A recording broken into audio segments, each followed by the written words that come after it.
대한민국 대표 투자 전문가 라인업. 왜 이런 강의는 서울에서만 해? 아니, 대구에서도 하는데? 대구 경북 부동산 머니쇼. 김 작가, 부익남, 경익남, 박정호, 김재경, 이성재. 오직 대구에서만 만날 수 있습니다.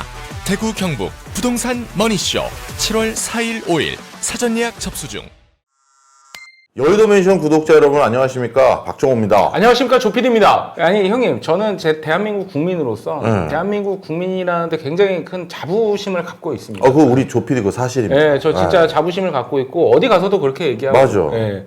근데 우리나라 국민이라는 데 자부심을 갖는 이유가 우리나라는 굉장히 좀 어려웠잖아요. 그렇지. 네, 일제강점기를 지나서 또 그 형제들 간에 전쟁 해서 또 전 국토가 또 쑥대밭이 된 가운데서 거기서 또 일어났잖아요.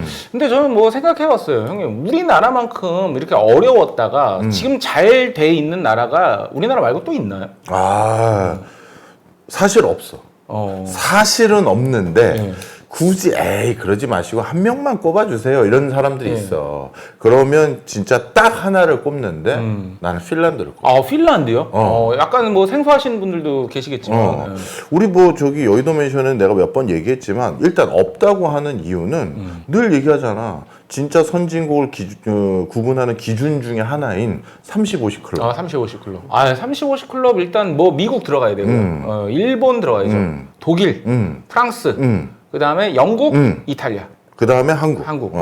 자, 그래서 국민소득 3만 불 이상, 인구 5천만 명 이상, 이 두 가지를 같이 할 수 있는, 같이 달성한 국가는 2차 세계대전 이후 신생 독립국 중에는 한국밖에 없어. 그래서 진짜 많은 동남아시아의 어떤 관료분들도 나한테 그런 표현 했는데, 선진국 마지막 문 닫고 그냥 빗장 걸어 잠그고 다시는 선진국 될 수 있는 나라 없게끔 만든 게 한국 아니냐, 이 소리를 들을 정도로 우리가 진짜 정말 비약적으로 올라왔는데, 너무 대단하죠. 그런데 우리보다 더 처절했고 우리보다 더 가진 게 없는데 어떤 면에서는 우리보다 우월한 면도 있는 그런 나라를 하나 꼽으라면 핀란드. 핀란드 한번 천천히 얘기 좀 해주세요. 일단 핀란드가 얼마나 처절했는지부터 얘기를 해야 돼. 야, 이 나라는 일단 우리 북유럽 그러면 오해를 하는 게 있어. 뭔가 좀 가진 게 많은 나라들 아닌가? 막 이런 오해를 해. 근데 정확히 말씀드리면요, 여러분. 북유럽 국가들 중에서 정말 밥 깔고 고기 지금 금을 거들고 있었는데 누가 뒤에 와서 돈다발로 뒤통수를 냈다 친 나라는 노르웨이야. 국회 위전 터져서 국회 위전 터져서 전 세계 1인당 국민소득 1등 국가 수준이 됐고, 그리고 그 노르웨이 의회는 매년 그냥 연초에 돈을 어디다가 써야 되는지만 걷는 것도 생각도 안 하고 어디다가 써야 되는지만 고민하는 그런 나라가 됐는데, 자, 그런데 그런 나라는 노르웨이고 스웨덴하고 덴마크는 나름의 경쟁력이 있고 나름 거기는 먹고 살 것들이 좀 있어. 그런데 정말 처절한 나라가 핀란드야. 그러게요. 자원 없어. 자원이 없어요. 아무것도 없어. 핀란드 그럼 휘바 하면서 자일리톨. 목재 얘기하는 사람들이 있는데, 타이가 숲 있고. 맞아. 잘한다. 근데 목재를 가지고 핀란드가 먹고 사는 거는 세계대전 전까지야. 그 전까지는 제지업이라든가 목재 팔아서 먹고 살았는데, 그 뒤부터는 이게 뭐 큰 돈 되지도 않고, 이것만 가지고는 핀란드가 뭐 나름대로 지금의 핀란드의 국민소득을 그걸로 유지한다? 택도 없어. 그렇죠. 그래서 뭐 진짜 그냥 쉽게 말해서 나무도 뭐 의미 없고 그냥 자원 없는 나라. 이렇게 보면 돼. 그러면 자원이 없으면 사람이라도 많으면 그거 가지고 먹고 사는 나라들 꽤 있잖아. 대표적으로 뭐 인도도 있고 중국도 있고 뭐 그런 나라들 있는데, 그럼 사람 몇 명이냐? 한 550만 명 정도 되는데 국토는 우리 남한 면적이 한 3배인가 4배 왔다 갔다 해. 그런데 땅은 큰데 인구 얼마 없으니까 그 땅을 효율적으로 활용하거나 뭘 해서 먹고 살 그런 것도 없어.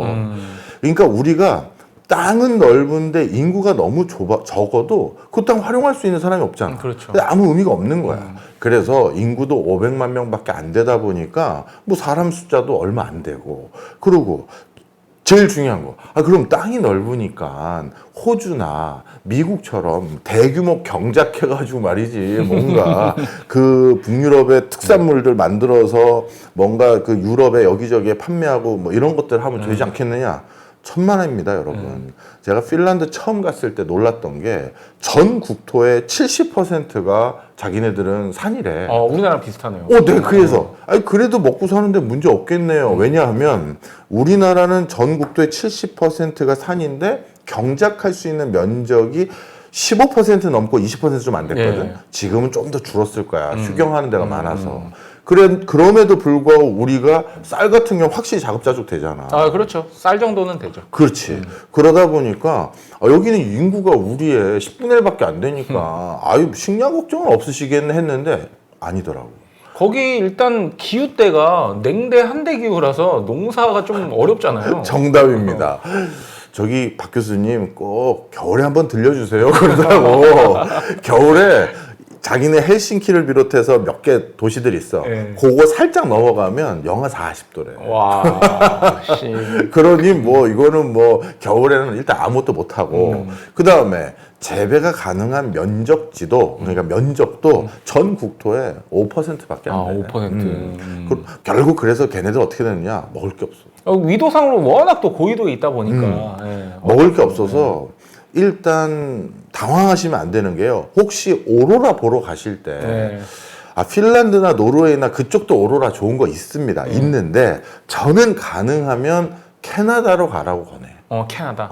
그 이유가 두 가지인데 첫 번째는 이 핀란드나 노르웨이나 이 피오르드 해안이라고 해서 피오르드 해안. 높고 낮고 왔다 갔다 하잖아. 그리고 U자곡에 이제 비나 녹음물이 쭉 들어왔을 때 맞아. 생기는. 그러다 보니까 이게 이 오로라가 병풍처럼 쫙 펴져 있는 걸 못 보지.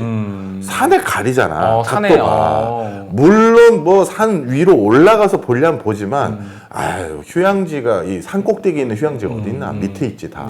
그러니 뭔가 이 병풍처럼 장관으로 펼쳐지는 걸 볼 수 있는 곳들이 사실은 캐나다 북쪽이 더 많아. 캐나다 북쪽은 좀 평지가 많거든. 초원 같은. 그래서 여러분 캐나다 북쪽이 일단 오로라를 더 장대하게 보는 게 하나 있고요. 그 다음 더 중요한 게 있어. 먹는 것 때문이야. 먹는 거. 캐나다에서 아침 조식으로 빵이 나오는 거랑 핀란드에서 아침 조식으로 빵이 나오는 게 일단 핀란드랑 캐나다의 빵의 모양새는 똑같아. 약간 갈색에 호밀하고 길이 있잖아. 우리 그 소화 잘 되는 빵이라고. 건강해 보이는 맞아. 느낌. 건강한 빵. 우리 밀로 만든 거 말고. 우리 저기 대표적인 우리 제빵 그 프랜차이즈에서 팔잖아. 그 갈색으로 된 거. 근데 너 그거 먹어봤지? 네. 먹어보면 느낌이 어때? 딱 배워 먹으면. 다 맛있던데요. 그지? 맞아. 나도 그 생각을 했어. 그리고 캐나다는 많이 갔으니까 캐나다 느낌하고 비슷하게 생각을 한 거지. 또 오로라 보러 가고도 뭐 일로 갔지만 그냥 오로라도 본 거니까 딱 배워 물 때 이빨 나가는 줄 알았어. 이게 왜 그런지 모르겠는데 핀란드는 캐나다나 미국이나 다른 유럽 지역과 달리 빵이 거의 소련과 비슷하게 러시아랑 비슷하게 언빵 드신 거 아니에요? 아니. 엄청 딱딱해. 엄청 딱딱해.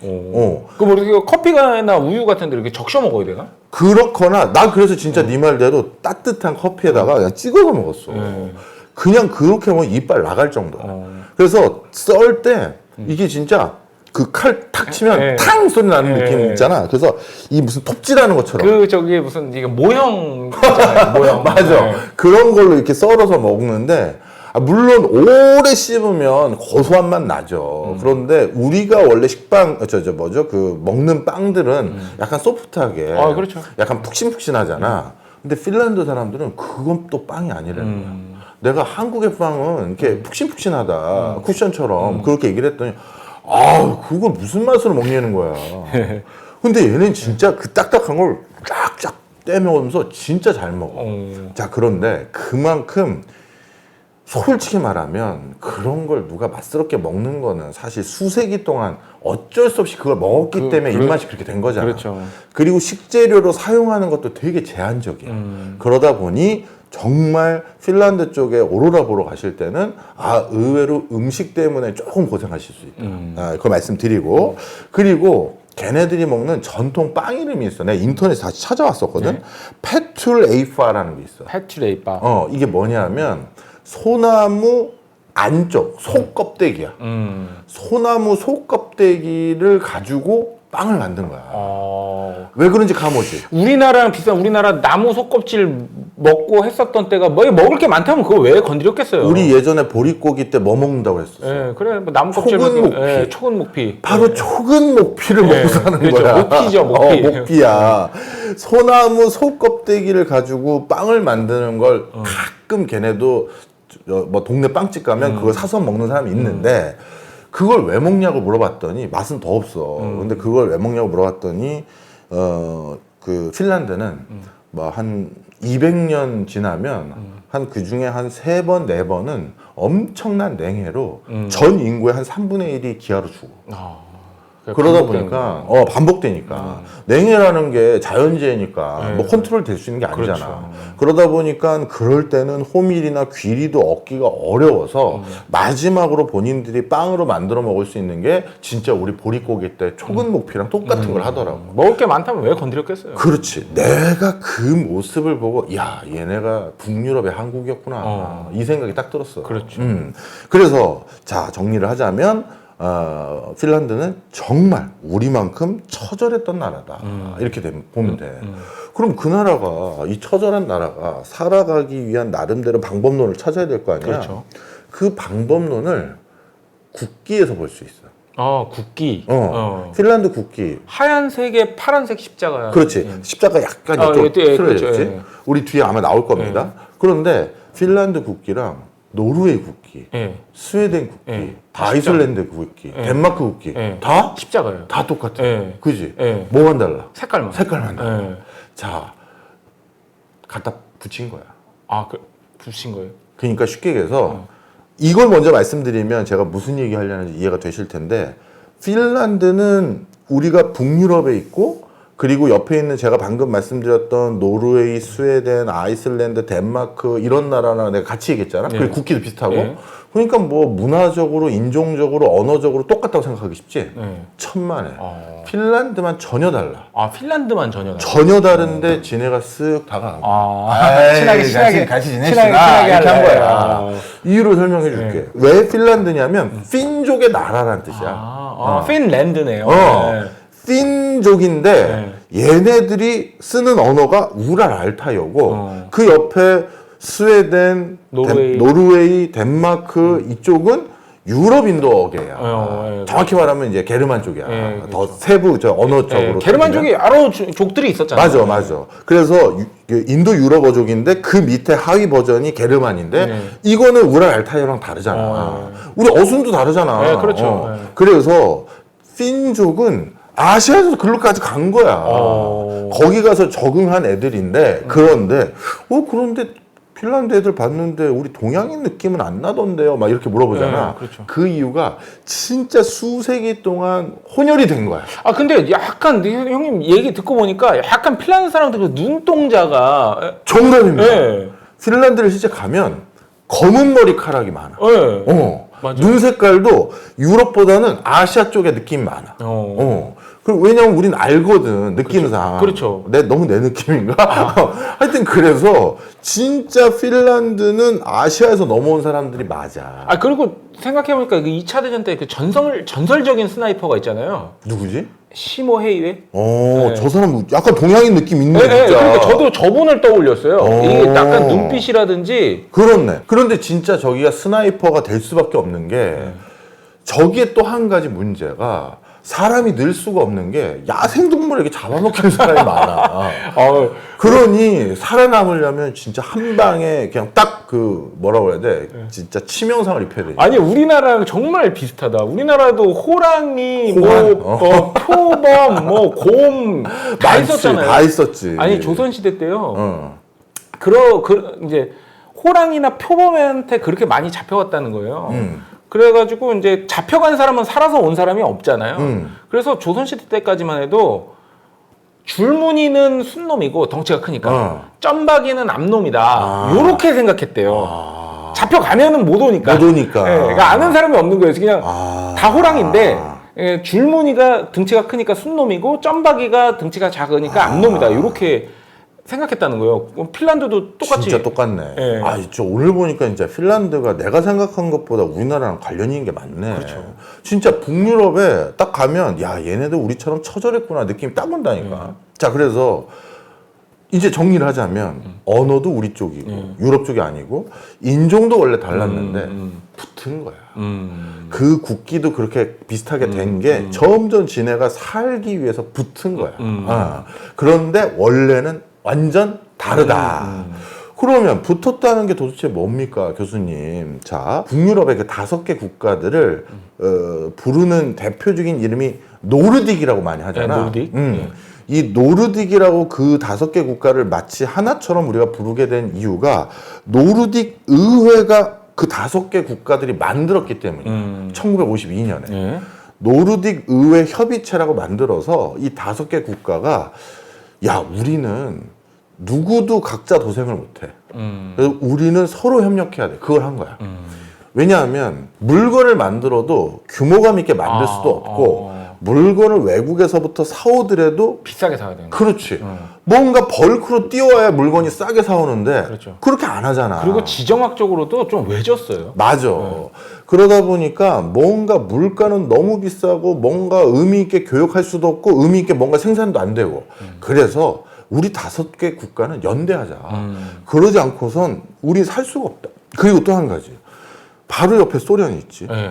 그리고 근처 밑에 또 저 세계대전을 2번이나 이렇게 독일이 있고. 독일 있어요. 그러니까 이게 불안불안한 거야. 그러다 보니까 이거 도저히 안 되겠다. 우리 5개 국가는 그래서 우리들은 서로 군 제식 훈련도 같이 받고 서로 그 암호 체계도 같이 하고 서로 병과나 이런 것도 모두 다 같이 해서 위급 시 서로 도와줄 수 있게끔 같이 하자라고 정한 거야. 그래서 핀란드는 원래 완전히 북유럽에 혼자 있는 뭐 표현을 아주 새침말로 하면 독고단인데 그런데 살기 위해서 옆에 붙은 거야. 근데 이 대목에서 우리에게 주는 시사점이 별로 많지. 그리고 오늘 또 그 주제잖아요. 그럼 네. 우리에게 주는 첫 번째 시사점. 예를 들어서 우리도 이제 돌이킬 수 없는 인구 소멸로 직면하잖아. 네.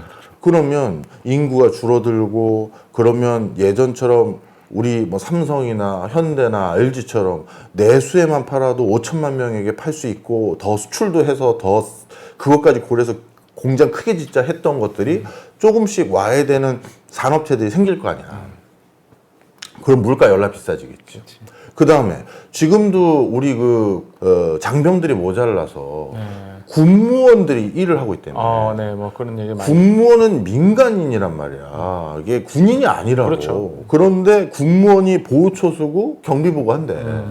지금 벌써도 이제 그런 상황이 됐는데 그러면 우리는 누구랑? 연대를 할 것인가? 그렇지. 어떻게 생존할 것인가? 그렇지. 우리는 사실 그것도 없단 말이야. 그런데 핀란드는 살기 위해서 연대를 선택한 나라가 스웨덴이다? 나에겐 충격이야. 왜냐하면 핀란드는 아까 처절했다고 얘기했잖아. 네. 어떤 면에서 우리보다 더 처절했던 게 핀란드는 스웨덴에 650년 동안 통치를 받았어. 650년. 우리 그 일제강점기 반세기 수준이 아니야. 네, 뭐 35, 6년 남짓인데. 반세기가 아니라 650년 스웨덴에 통치를 받았고 그 뒤에는 소련에 또 한 러시아라고 할게. 네. 러시아에 한 100년 이상을 또 통치를 받았어. 그러니까 얘는 와, 뭐 진짜 어떻게 독립을 했다는 게 기적이네요. 그렇지. 진짜 기적이지. 어떻게 보면 야, 저 오지 저거 먹을 것도 없고 그냥 놔뒀다고 봐도 과언이 아니야. 진짜로. 맨날 사람들 아사하고 하니까. 그런데 그 자신들을 650년 통치했던 스웨덴에게 붙은 거 아니야. 살아보겠다고. 이건 진짜 많은 생각을 갖게 돼.